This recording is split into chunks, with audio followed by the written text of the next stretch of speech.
I want to begin with your return to Sudan as a teenager after growing up abroad. What did you encounter culturally, politically, and emotionally during that time period? I mean, it was a shock to really live there. I remember when I was 16, I went back there and I enrolled myself into high school for the first time, or not the first time in high school, but the first time in, studying in Sudan as an adult. And my entire family left. I was just there with my grandma and my uncle. And it was just simple things like going to the store, being gullible, just not really knowing how to navigate through Sudan if it's not with somebody else or somebody who really knows the area. Even Sudanese jokes or like sayings or things I just had a hard time, understanding. So I was very still fresh. And once I joined the school and I lived there for a while by myself, I considered by myself because I really did do everything outside by myself. Like I said, I was with my grandma. It was different economically, politically, socially, religiously for me. There was a lot to take in, and I felt very unfamiliar with where I come from. You've said you didn't always feel Sudanese enough. Did art help you enter the story of Sudan, not just as an observer, but as someone with a stake in it? Definitely, I mean, graffiti and art made me like really dive into my ethnicity, and hence why I chose the name SudaLove. I always say this story in every interview. Once I started to gain that knowledge through the conversations with my father, and then also just talking to people, especially the older people in Sudan, is how I got to know where I come from, and also everyone that contributed to society. And then that's why I chose the name SudaLove. Is my way of taking Sudan with me everywhere and speaking about Sudan. And so it's a way for me to talk about what's happening and my background. Even here in the US, like most of the time I use SudaLove instead of Assil. And, Yeah. it's a conversation starter and Mhm. so on and so forth. Sudanese society places intense pressure on women to remain private, modest, and quiet. What was your family relationship like to this? What did it mean to defy it on a certain level? There's always what you are told to be and do as a woman or a man within the house. And then there's Yeah. what's expected of you outside. Um, And I think I was lucky enough to have a balance between that with what I had in my home and outside. And some may also find that I'm not really following because, especially from the religious aspect, especially because I'm not really wearing the hijab. So I know some people outside might not see that as being religious, but what happens in the house and within myself is something that's different. And what I feel is religious and what I think is religious greatly varies from what everybody might think is or isn't. And I also believe that when it comes to feminism or being a feminist or being a female, sorry, I'm not a feminist, but I think people classify me as being a feminist is because of what they think I represent, and it's not necessarily what I choose to represent. It's what I represent in the sense of what I look like.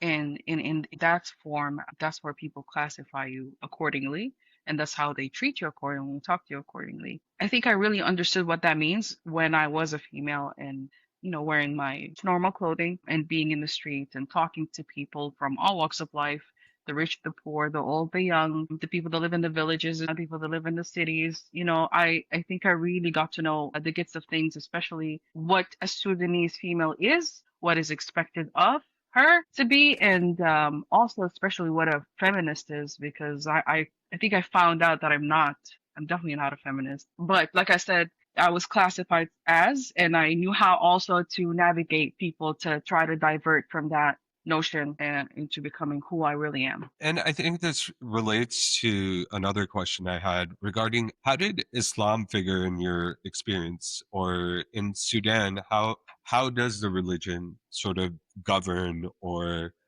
create a social and political structure? I think Islam, it shaped the culture that I worked within, more or less.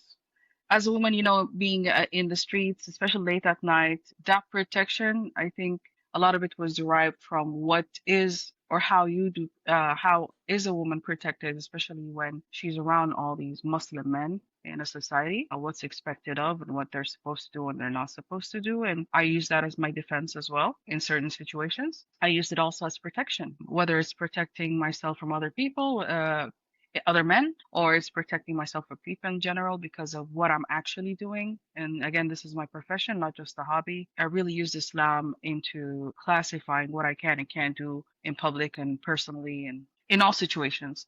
I remember this niqabi girl came coming up to me.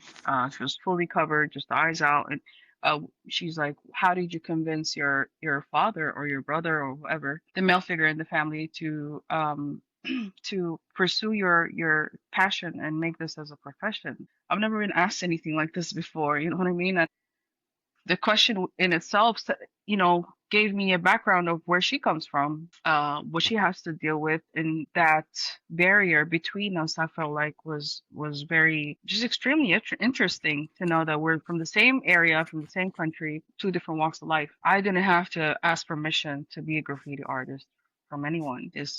I mean, I did struggle with it in the beginning. I had to lie a lot about what I'm doing, especially in Sudan, because my family was afraid of what could happen to me.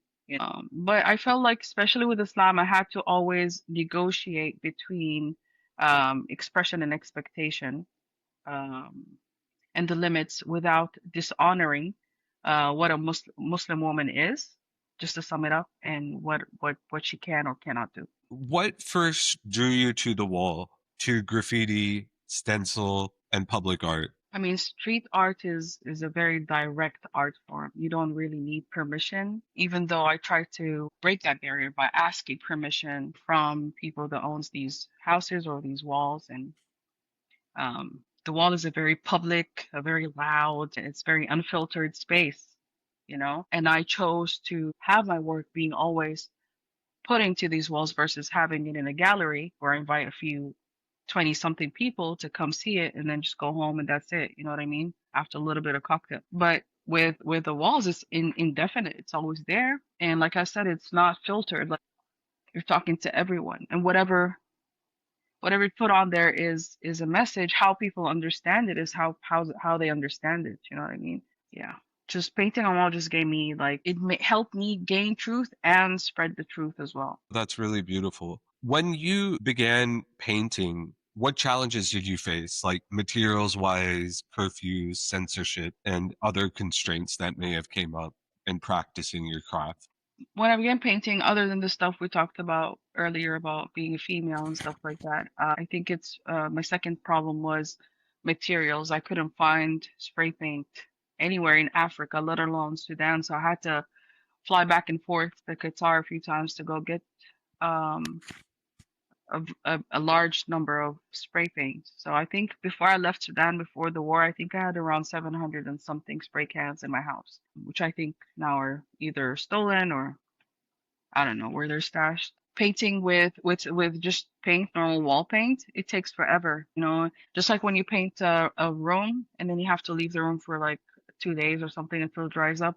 Imagine doing that with an actual painting where you want to do layers and layers on top of layers, you know what I mean, to get your portrait, whatever, together. Yeah. Also I'm not going to say finding the actual wall, it's where I'm painting. So every experience is different. Some areas I feel very safe, some areas I'm in danger. I'm actually in danger. And it's also like how houses, mainly the houses, especially in the outskirts of Khartoum, how houses are built are usually using mud or cow dung as well. They put it together. So that surface as well, I couldn't really work with, so I have to find other. It's not just taking your spray paint and going to paint. You have to study the area and the environment you're working with as well. Because you can be Yeah. inspired, or they can. A lot of my paintings were wiped out right after I painted because some people just didn't want to have it in their area, or the subject that I was painting they were against. I did a lot of portraits of people that contributed, who I felt like contributed to society. And I thought it's not just a personal thought, it's collective because of what I read on Google. For example, the first woman on the radio, Assil Diab, I had painted her. I painted Fatma Ahmed Ibrahim, the first woman in the parliament. That was wiped out like 20 minutes after I painted that portrait because people don't like communists. I don't have to like a communist as some people do other things. We can't Yeah. really sum up human beings to one aspect, but Yeah. with and I found out also through art, it didn't really just tell me about other people. It taught me how to deal with people. It gave me character as well, and it strengthened my character where I felt really lost before that, being just everywhere and not really having a home and traveling so much because my dad was a Sudanese ambassador for 15 years. So he was stationed in first I was born in Romania, Bucharest, Romania. Who goes what is I've never seen any Sudanese person living in Romania. My sister was born in Jordan. So we traveled a lot as a child and as an adult. So in the schools I went to there's people from everywhere. I just didn't know what to really attach to. So painting really gave me that. Yeah. So before the revolution, how did was there was there a culture of public art or street art, and was there also a culture of dissent? Were there other artists or other languages of protest that were circulating at that time against the dictatorship and those? Before the protest, I really personally didn't really see graffiti. That was my main because I was living in Qatar. That was my main reason why I sort of moved to Sudan for like a couple of years that I can introduce it. During then, there is where I saw some people who were enthusiasts and also doing some stuff with some murals with just paint. Before all of that, before I came to Sudan, I did see a lot of sayings or sentences or verses from poets or poetry that was said during the protest that was painting on the walls around Sudan. And that was using charcoal, just black Interesting. charcoal on the walls or clay, for example. We use a lot of clay, especially in paintings of anything. There was a lot of that in around Sudan, but not really murals per se. Yeah. Nothing elaborate. Yeah. When the revolution broke out in 2018, what were people truly fighting for at that time period? I know there was the economic trigger, the crisis that sort of instigated those protests, but in your mind, how do you view the revolution after so many years of dictatorial rule? I think different people were fighting for different things. Not all Sudanese were fighting for the same problems. Yeah, the prices of bread and gas or the electricity cuts or whatever. I think everyone had their own issues. There's people fighting the Islamic regime. There's people who are just um fighting for their own personal rights, whether it's just more freedom or freedom in the media, for example. There's journalists out there who are trying to have their stuff taken off social media and getting arrested for reporting. Um, there's people fighting the injustices happening in Darfur or otherwise, in Kassala or otherwise. There's all sorts of battles that were we all came together to just get rid of the main problem and to get Umar al-Bashir off of power after 30 years of dictatorship. And we managed to do that. And I think this time I saw a lot of the diaspora coming back. It's not just the people who were in Sudan. A lot of people, including myself, were not even living there. We didn't have to go back, but enough was enough. There's so much going on. Sudan is the most fertile land in the world. There's no reason for us to be displaced or going through all of that. Especially not the price of food and stuff like that should be the basics. So I just think people, especially in 2019, there was a lot of killing, and I think people just had enough of that, and that is why there was more of the million marches coming up. Because I used to protest before 2019, it was just a small number of people. It used to get dispersed really fast. But with 2019 coming up, there was more and more people, and then we have a lot of millions marchers, like millions and millions of people coming out. And I think that's when people really didn't care about death. We just wanted our land back and our just normal living standard.